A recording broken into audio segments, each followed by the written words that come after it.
자, 오늘 말씀의 제목은 눈이 어두워서 보지 못하더라입니다. 오늘의 주인공은 한 명이에요. 등장인물이 아닌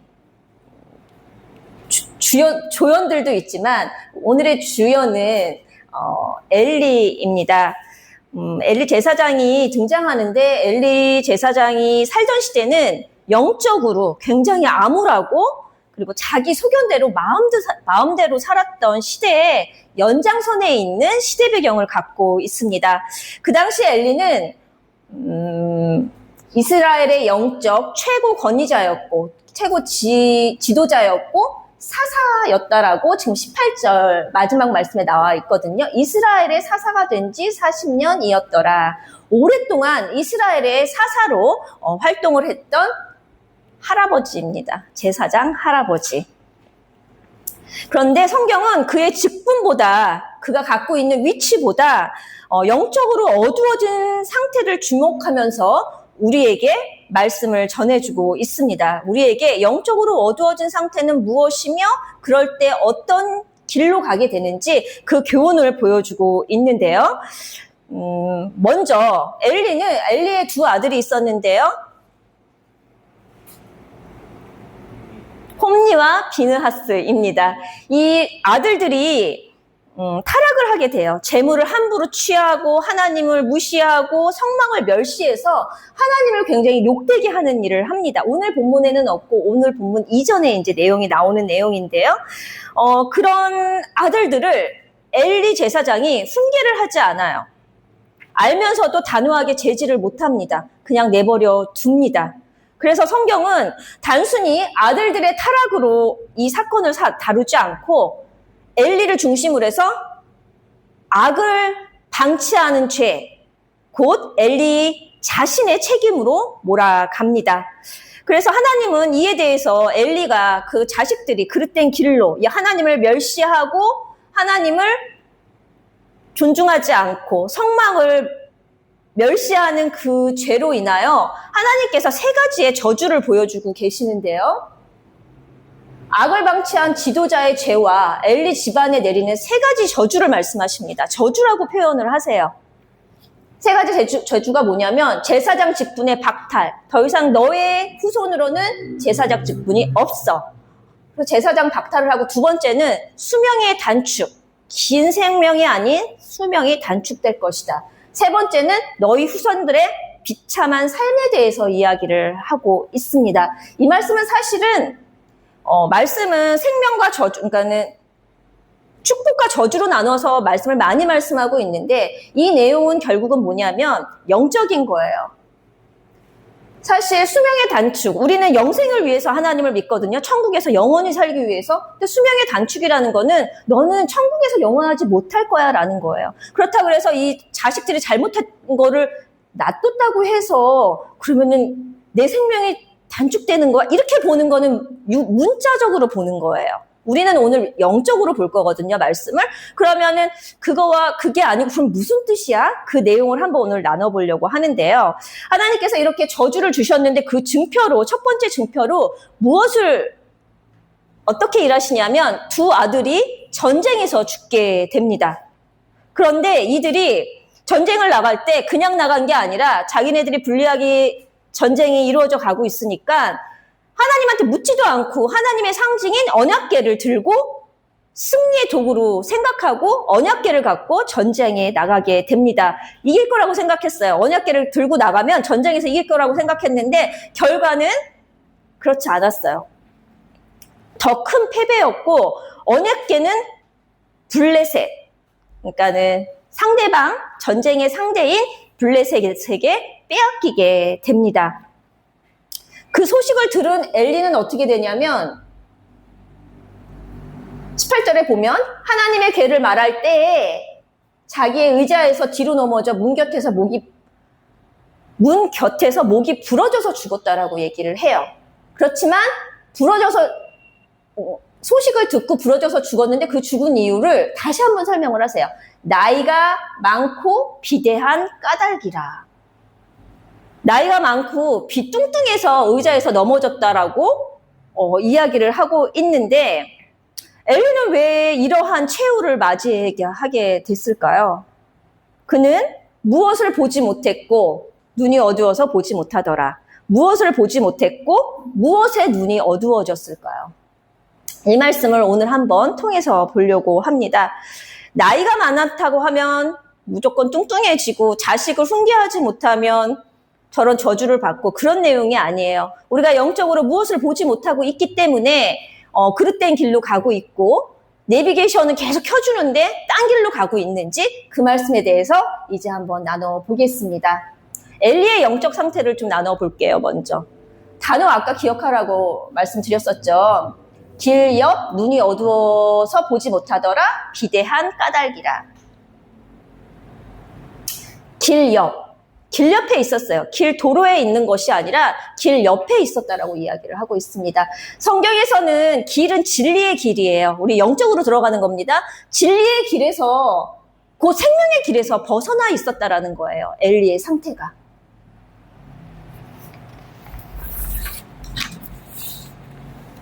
직분은 제사장이었지만 진리에서 벗어난 상태였습니다. 말씀은 알고 있었지만 생명이 되지 못했던 거예요. 지식으로만 알고 있었던 거예요. 직분은 있었지만 방향을 잃어버렸어요. 어디로 가야 될지. 예를 들어서 내비게이션은 켜놨지만 내 마음대로 가는 거예요. 하나님께서 내비게이션으로 말씀을 통해서 우리가 가야 되는 생명의 길, 진리의 길을 말씀해주고 있는데 내 생각, 내 마음대로 가고 있는 거죠. 그다음에 두 번째, 비대한 까닭이라. 비대하다는 거는 좀 살집이 있다라는 거죠. 엘리가 넘어져 죽은 이유를 나이가 많고 비대한 까닭이라고 이야기하고 있어요. 그런데 여기서도 마찬가지로 나이가 많고 비대하다라는 것은 체격이나 나이가 많음을 이야기하는 것이 아니라 영적으로 비대해진 것을 이야기하고 있거든요. 그 영적으로 비대한 것이 무엇이냐면 우리 사무엘상 2장 29절에 말씀을 해주고 있어요. 너희가 어찌하여 내가 내 처소에서 명령한 내 재물과 예물을 밟으며 내 아들들을 나보다 더 중히 여겨 내 백성 이스라엘이 드리는 가장 좋은 곳으로 너희를 살찌게 하느냐. 너희를 살찌게 하느냐. 왜 영적으로 너의 유익으로 가득 차게 하냐. 진리의 말씀이 아닌 너희의 영혼을 너희의 유익으로 이용하고 있느냐라고 말씀하고 있습니다. 다시 말해서 영적인 비대함이란 자기 유익으로 가득 찬 상태를 말하고 있습니다. 엘리와 그의 아들들은 하나님께 드려야 할 백성의 믿음, 백성의 재물, 현재로 와서는 백성의 헌신을 자기 유익과 영향력으로 채우고 있었습니다. 말씀으로 성도를 살리기보다 자기 왕국을 세우고 십자가를 높이기보다 자기 이름을 높이는 그러한 모습이었습니다. 이것이 바로 영적 비대함이라고 성경에서는 말씀하고 있습니다. 더 나아가서 이사야서 56장 말씀을 통해서는 하나님이 그러한 자를 맹인, 우리가 오늘 나누고 있는 영적인 맹인, 벙어리, 개, 꿈꾸는 자들, 누워있는 자들, 게으른 자들, 생명의 말씀을 선포해야 되는데 선포하지 않은 자들을 누워있는 자들, 그리고 너의 탐욕으로 가득 찬 개라고 말씀하시고 자기 이익을 추구했다고 말씀하시면서 그러한 자들을 몰지각한 목자들이라고 설명하고 있습니다. 오늘 이 말씀은 우리 주보에 나와 있거든요. 우리 다 같이 한번 길기는 하지만 단어 생각하면서 어떤 내용으로 이 말씀을 주셨는지 우리가 다 같이 한번 읽어보겠습니다.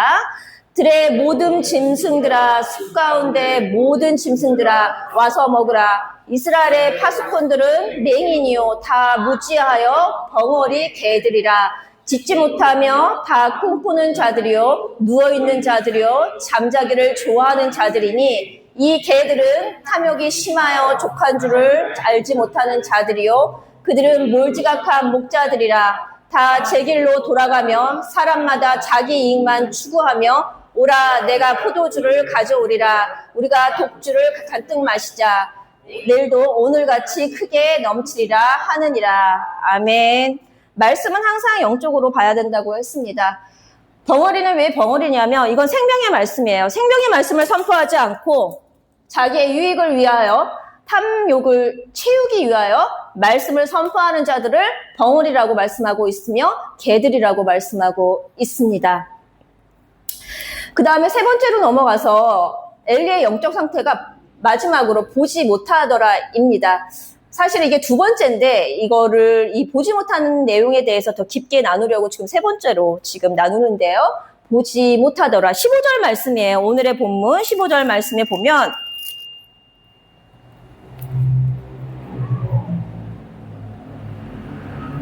그때 엘리의 나이가 98세라 그의 눈이 어두워서 보지 못하더라. 아멘. 여기서도 그의 나이를 말씀하고 있습니다. 나이가 많다라는 거죠. 나이가 많아서 그의 눈이 보지 못하더라. 이렇게 말씀하고 있습니다.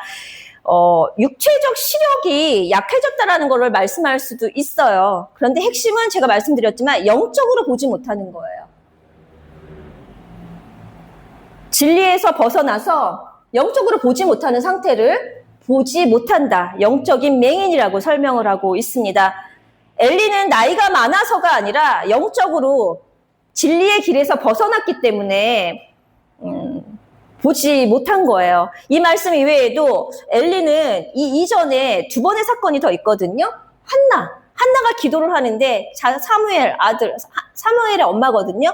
기도를 하는데 한나의 기도를 보고 엘리가 술에 취했다라고 얘기를 해요.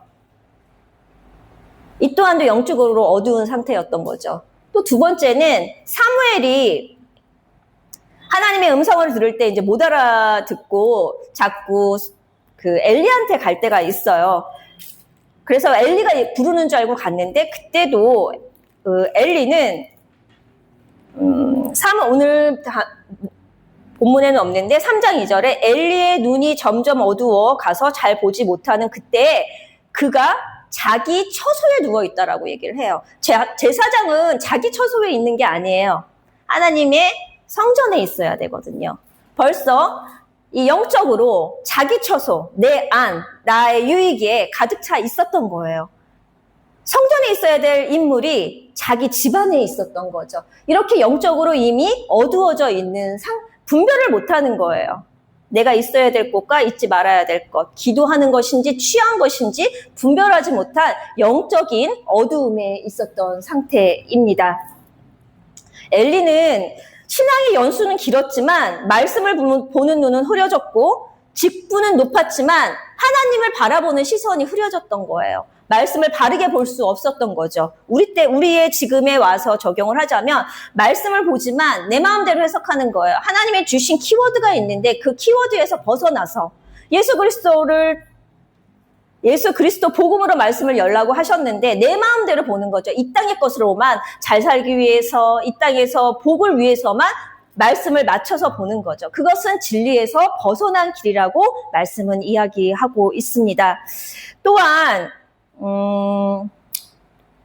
아까 홈니와 비느하스 이야기를 했는데요.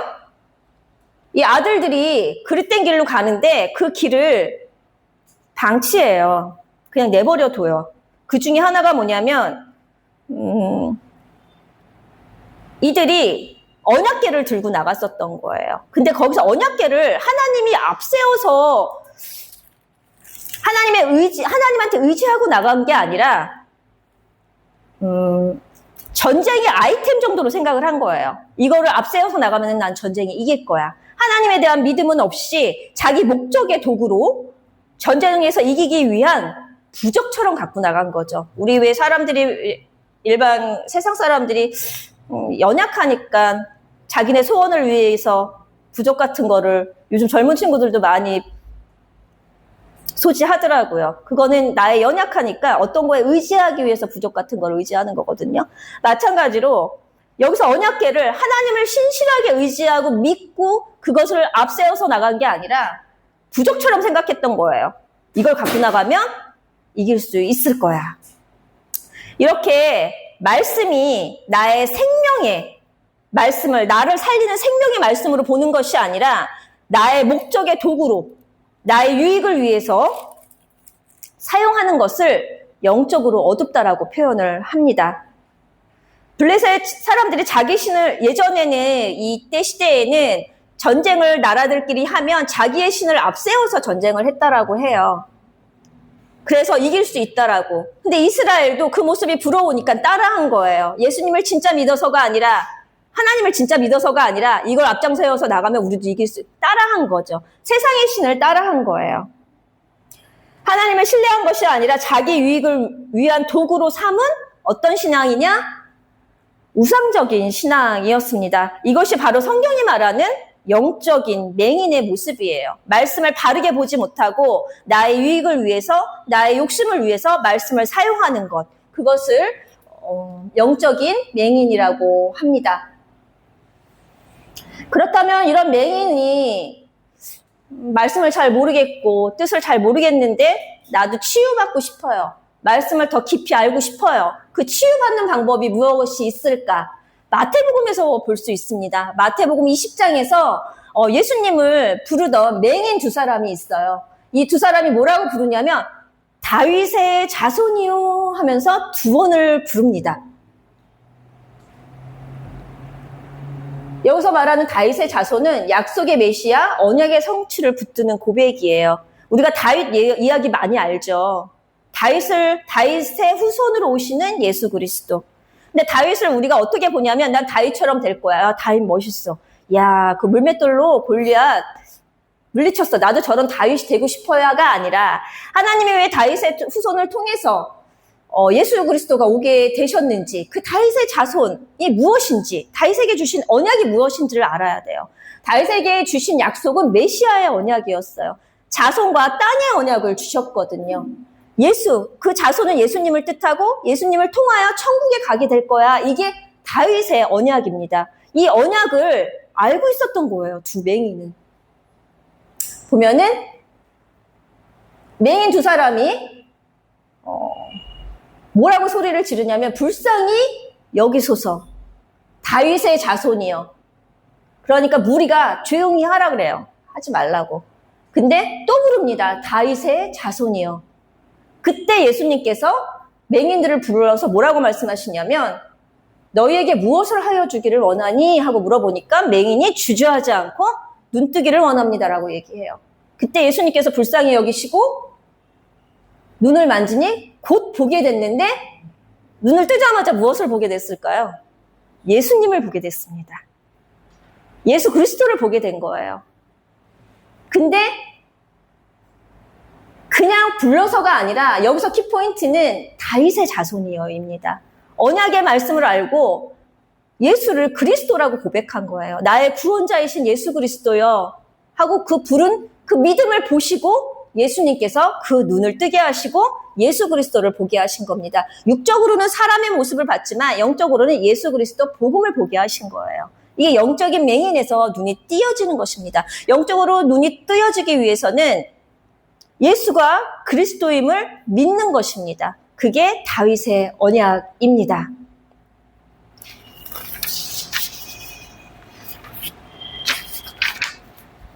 그렇지만 그와 대비되는 인물이 하나가 나와요. 어디에 나오냐면 31절에 무리가, 저 무리들은 예수님과 늘 함께 다니던 사람이었지만 영적인 맹인이었던 거예요. 저 무리들이. 예수님을 같이 다니면서 예수님이 그리스도인지 몰랐던 거죠. 그래서 라비오라고 부르고 선생님이라고 부르죠. 예수가 나의 구원자가 되심을 고백해야 되는데 저 무리들은 다윗의 자손이요 라는 그 메시지의 성취가 예수님인 거를 몰랐기 때문에 꾸짖은 거예요. 그들을. 그러니까 여기서 진정한 영적인 맹인은 저 무리들이었습니다. 다시 엘리의 이야기로 돌아가서요. 엘리 제사장이 영적 맹인이 된 이유는 아까 말씀에 나눴었는데요. 길 옆에 있었고 진리의 길에 없었던 거예요. 그리고 자기 유익으로 비대해졌던 거죠. 복음으로 알지 못하고 예수가 그리스도임을 고백하며 그 은혜로 살아가는 것이 아니라 나의 유익을 위해서 하나님을 믿는 거예요. 나의 욕심을 위해서. 나의 생각으로 비대해졌다는 거죠. 나의 욕심으로, 내 목적으로 비대해졌다라는 것입니다. 그 결과로 보지 못하게 된 거예요. 영적인 맹인이 된 거죠. 진리에서 벗어나면 말씀은 생명이 아니라 나를 살리는 생명, 이 호흡이 아니라 나를 천국으로 옮겨주는 생명의 말씀이 아니라 나의 유익을 지키게 하는 수단이 됩니다. 이 말씀을 갖고 있으면 이 말씀대로 난 이 땅에서 이렇게 살 거야. 나 이 말씀을 내가 이렇게 주셨는데 이 말씀 이대로 이렇게 살면 난 이 땅에서 이런 모습으로 살 거야. 이거는 자기 유익으로 비대해진 거예요. 하나님 나라의 의는 작아지고 내 욕심으로만 탐심으로 가득해지는 겁니다. 엘리는 언약궤가 빼앗기기까지 하나님의 영광이 떠난 것을 깨닫지 못했어요. 그래서 사무엘상 4장 21절에는 이후의 말씀에는 죽은 다음에 엘리 제사장이 죽은 다음에 이스라엘에서 영광이 떠났다라고 말씀을 하십니다. 그런데 사실 성경은 우리가 보는 눈과 깨닫는 마음은 하나님의 주권이라고 얘기를 해요. 내가 보고 싶다고 해서 보는 것도 아니고 깨닫고 싶다고 해서 깨달아지는 것도 아니에요. 그러면 너무 좋겠어요. 오늘 결단은 오늘 믿겠습니다 해서 믿음이 생기면 너무 좋겠는데 그렇지 않아요. 하나님의 주권이라 그래요. 믿게 하시는 것도 하나님 주권, 믿지 않게 하시는 것도 하나님 주권. 그러면은 어떻게 해야 되나요? 하나님 주권이면 가만히 있으면 되나요? 이렇게 스바냐 1장 17절에서는 하나님이 내가 사람들에게 고난을 내려 맹인같이 행하게 하시리니, 맹인같이 하는 것도 하나님이 하시는 일이에요. 내가 맹인이 되고 싶어서 되는 게 아니라, 눈이 뜨고 싶어서 띄어지는 게 아니라, 말씀이 어느 날 보여지고 싶다고 해서 내가 결단한다 그래서 보여지는 게 아니라 하나님의 주권이래요. 보는 눈과 깨닫는 마음은 하나님의 주권이라고 말씀하고 있습니다. 예수님도 제자들이 예수님한테 질문을 해요. 왜 이렇게 비유로만 말씀하십니까? 했을 때 예수님 뭐라고 그러셨냐면 보아도 보지 못하고 들어도 깨닫지 못하게 하기 위함이라고 말씀하고 있습니다. 그러면 어떻게 해요? 하나님이 이 사람들은 듣게 하시고 저 사람은 못 듣게 하셨는데 그럼 나는 지금 못 알아듣는데 그러면 어떻게 해야 돼요? 그러면 그대로 있으면 됩니까? 그러면 저는 그냥 하나님의 버린 자로 살아가면 됩니까? 아닙니다. 그래서 하나님은 우리에게 기도하라고 하셨습니다. 에베소서 1장에서 17절 말씀인데요. 하나님께서 우리에게 지혜와 계시의 영을 주십니다. 지혜는 어떤 지혜냐면 공부 잘하는 지혜가 아니에요. 일 잘하는 지혜가 아니에요. 훌륭한 엄마가 되는 지혜가 아닙니다. 현명한 와이프가 되기 위한 지혜가 아닙니다. 5개로 말씀하고 있어요. 그 지혜의 영을 통해서 우리가 하나님을 알게 되고 마음의 눈을 밝히고 하나님의 부르심의 소망이 무엇이며 기업의 영광의 풍성함이 무엇이며 그것들을 알게 하시기 위해서 그리고 그의 능력의 지극히 크심이 어떠한 것을 알게 하시기 위해서 지혜와 계시의 영을 주셨다고 말씀을 하세요.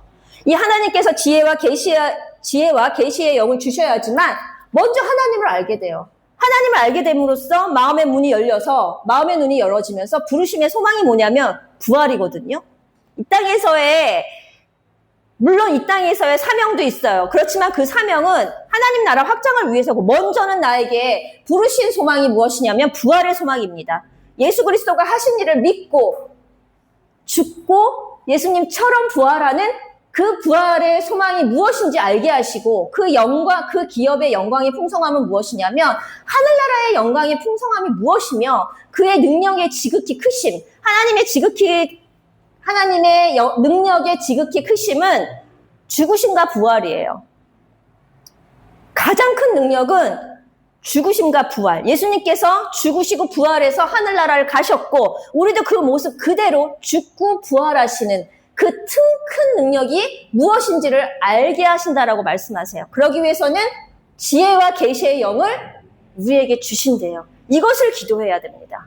이것을 기도해야 되는 거예요. 이 땅에서는 하나님의 자녀가 되면 알아서 해주세요. 먼저는 내가 하나님의 자녀가 관계가 돼야 되잖아요. 그 관계가 되기 위해서는 지혜와 계시의 영을 저에게도 주셔서 하나님을 알게 하시고 말씀을 통해서 하늘나라를 보게 하시고 죽으심과 부활에 대해서 생명이 되게 하여 주시옵소서라고 기도를 해야 합니다. 그래서 우리는 하나님 제 눈 좀 뜨게 해주세요. 말씀을 통해서 복음을 깊이 알게 해주세요. 십자가 사랑을 분명하게 보여주세요. 하늘나라의 소망이 더 선명하게 보여줄 수 있도록 나의 영의 눈을 밝혀주시옵소서라고 기도해야 합니다.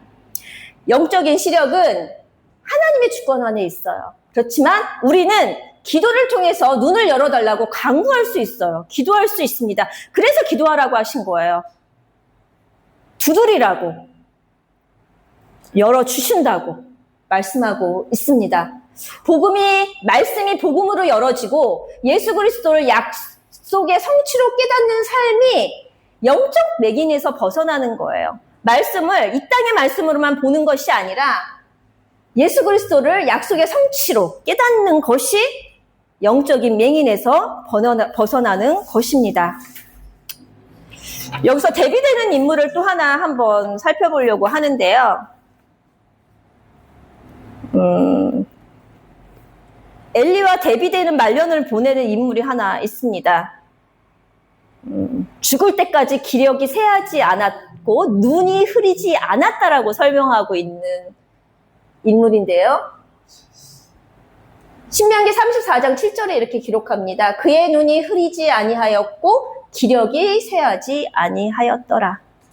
이 마지막 장의 마지막 절들을 보면 모세에 대해서 이야기를 하고 있는데요. 모세는 정말 마무리를 할 때 여호수아에게도 잘 인수를 했고 하나님과 유일하게 대면한 인물이라고 설명을 하고 있습니다. 제가 말씀드리고 싶은 거는 그런 인물이 되자라는 게 아니에요.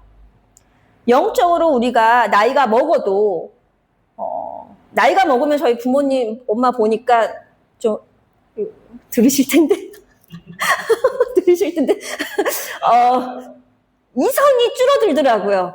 그리고 본능만 남더라고요. 어린아이로 돌아가는 거예요. 젊었을 때는 우리가 이성적으로 살아요. 누를 수도 있고 법도 따르고. 근데 나이가 먹으면 온전히 애가 되고 날 것으로 남더라고요. 그렇지만 그럼에도 불구하고 우리 영이라는 게 있잖아요. 영적으로 그렇게 어린아이가 되지 않으려면 생명의 말씀을 붙들어야 돼요. 엘리는 나이가 들수록 눈이 어두워졌지만 모세는 나이가 들어도 기력이 쇠해지지가 않았어요. 엘리는 자기 유익, 자기 탐심, 자기 욕심으로 말씀을 이용하고 비대해졌지만 모세는 하나님 앞에 대면한 자였고 하나님 앞에서 날마다 더 작아졌습니다. 요단강을 넘고 싶다고 하나님한테 한 번 얘기하고 거절당하고 두 번 얘기해서 거절당했을 때 더 이상 하나님 앞에 그렇게 요구하지 않았거든요. 받아들였거든요. 하나님 앞에서 점점 작아진 인생을 살았던 거죠. 제가 말씀드리고 싶은 거는 신앙의 연륜이 쌓일수록 우리는 높은 자리에 올라가려고 해요. 신앙의 높이 쌓일수록 나한테 견장이 채워지고 계급이 차여지는 것처럼 애행하는 자리로 올라가고 싶어 합니다. 그런데 저는 가끔 저희 교인들한테 말씀드리지만 교회에서 가장 높은 자리는 새신자입니다. 그리고 가장 마지막 자리는 사역자, 직분자들입니다. 그게 교회의 세상과 교회의 가치관과 세상의 가치관이 틀린 거예요. 애음하고 시키는 자리가 아니라 섬기는 자리입니다. 예수님이 뭐라고 그러세요? 섬기러 오셨다고 하시거든요. 사실 그 섬긴다는 거는 복음을 뜻하는 건데 우리가 조금 문자적으로 봐도 우리는 섬기는 자여야 돼요. 신앙의 연륜이 오래 쌓일수록. 그리고 신앙의 연륜이 쌓여서 몸은 연약해져도 영혼은 밝아져서 십자가가 선명히 보여야 돼요.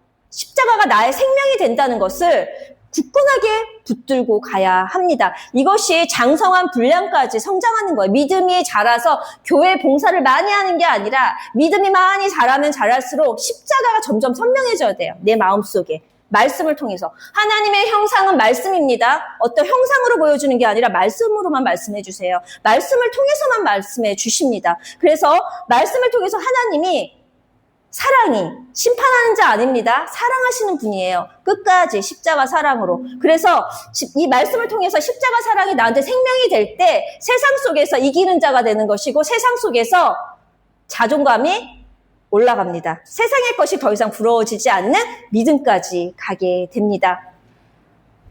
인물을 하나 더 소개하겠습니다. 욥입니다. 욥은 쭉 고난을 통하면서 고난 중에 난 이렇게도 했고 이렇게도 했고 이렇게 했고 자기 자랑을 막 합니다. 자기의 의의를 막 고백합니다. 그러다가 마지막에 무너져요. 뭐라고 무너지냐면 자기가 알지 못했던 하나님이라고 얘기를 해요. 그러면서 귀로만 듣던 하나님에서 눈으로 보는 하나님으로 고백합니다. 말씀이 좀 어렵죠. 귀로만 들었는데 영적 맹인이었던 거예요. 그러면서 눈으로 보게 됐다라는 고백을 합니다.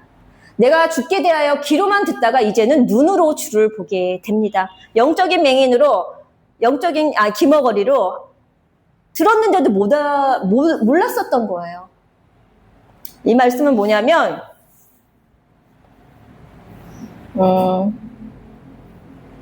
고난을 통해서 이제 회개를 하거든요. 그러므로 내가 스스로 거두어드리고 티끌과 제 가운데에서 회개하나이다 라고 얘기를 하면서 자기가 깨닫지 못한 것을 말하노라 합니다. 그러면서 내가 알던 하나님은 내가 만든 하나님이었다라는 거예요. 말씀을 통해서 하나님을 만난 게 아니라 내가 그리는 하나님, 내가 원하는 하나님, 요술램프처럼 내 소원을 들어주고 내가 원하는 걸 해주는 그런 하나님으로 알고 있다가 눈을 통해서 직접 말씀을 통해서 어떤 하나님인지 만나게 됐다라고 고백하고 있는 것입니다. 그래서 이후에 이제 그가 귀로만 듣던 하나님에서 눈으로 보는 하나님으로 고백하게 됩니다. 이렇게 오늘 저희가 인물을 엘리 제사장, 그다음에 두 맹인, 그다음에 모세, 욥 이렇게 네 인물을 살펴봤습니다. 우리가 아는 하나님이 지식으로 아는 하나님이 다라고 생각을 해요. 이렇게 말씀을 설교를 통해서 사람들을 통해서 하나님이 이런 하나님이야, 이런 하나님이야 라고 얘기를 해주시지만 하나님은 하나님의 형상은 말씀입니다. 말씀으로 만나야 돼요. 하나님은 말씀으로만 말씀해주고 있습니다. 예를 들어서 우리가 우리 아이들을 너무 사랑하고 우리 가정을 사랑하고 그다음에 사랑하는 사람이 생기고 처음 만난 사람이 있으면 알고 싶어 해요. 물어보죠. 알고 싶어서. 너 오늘 어디 갔다 왔어? 뭐 했어? 어디 살아요? 관심입니다. 마찬가지로 하나님을 우리가 사랑한다고 하면 말씀을 통해서 만나야 돼요. 말씀을 통해서만 이야기해 주시거든요. 그 인물들이 내가 듣는 하나님이 말씀을 통해서만 만나주시는데 이 말씀을 통해서 만난 하나님이 아니라 내가 생각한 하나님 이런 하나님이었으면 좋겠어. 그러면서 내가 만든 하나님으로 믿고 있는 것이 영적 맹인입니다. 그리고 하나님은 분명히 모든 말씀을 오실 예수님, 신약에서는 오신 예수님, 그냥 예수님 이야기예요. 예수님 이야기가 아닌 벗어난 이야기들도 마찬가지로 영적인 맹인입니다. 예수 그리스도로 만나야 돼요. 하나님은 직접 안 만나주세요, 우리를. 예수님을 통해서만 만나주십니다. 예수 그리스도 복음을 통해서 이 말씀을 만나야 돼요. 그것이 영적인 맹인에서 벗어나는 것입니다. 욥은 눈으로 보게 됐어요. 모세도 연륜이 가득했지만 시력이 약해지지 않았다고 해요. 두 맹인도 다윗의 자손이여 언약을 붙드는 그 말씀으로 눈이 열어집니다. 그렇지만 오직 엘리는 나이가 먹었지만 자기의 유익으로 가득 차져서 보지 못한 상태로 목이 부러져 죽게 됩니다. 다시 말씀드리지만 자식을 잘못 건사해서 죽은 것이 아니라 진리의 길에서 벗어났기 때문에 하나님에게 그러한 죽음을 맞이하게 됩니다. 자, 오늘 이제 마무리를 하겠습니다. 사실 오늘 주제는 눈이 어두운 자와 눈을 뜬 자인데요. 오늘 본문은 우리에게 이렇게 묻습니다. 지금 어디에 앉아 있습니까? 진리의 말씀 위에 앉아 있는가? 진리의 길, 예수는 모르고 그 옆에서 다른 말씀만 갖고 보고 있는가? 두 번째로 말씀으로 살찌고 있는가? 무엇으로 살찌고 있는가? 복음입니까? 아니면 나의 유익을 위해서 하나님을 믿고 있습니까? 내가 원하는 것을 위해서 하나님을 믿고 있습니까? 그리고 세 번째 질문은 무엇을 바라보고 있습니까? 환경을 위해서, 나의 유익을 위해서 하나님을 믿고 있는지, 아니면 저 천국, 하늘나라를 위해서 하나님을 열심히 붙들고 그 일을 위해서 일하시는 하나님을 위하여 기도하고 있습니까? 이 질문을 스스로에게 한번 해보시면 좋을 것 같습니다. 엘리는 길 옆에 앉아서 진리의 길에서 벗어나서 자기 유익으로 비대해졌고 결국 보지 못했습니다.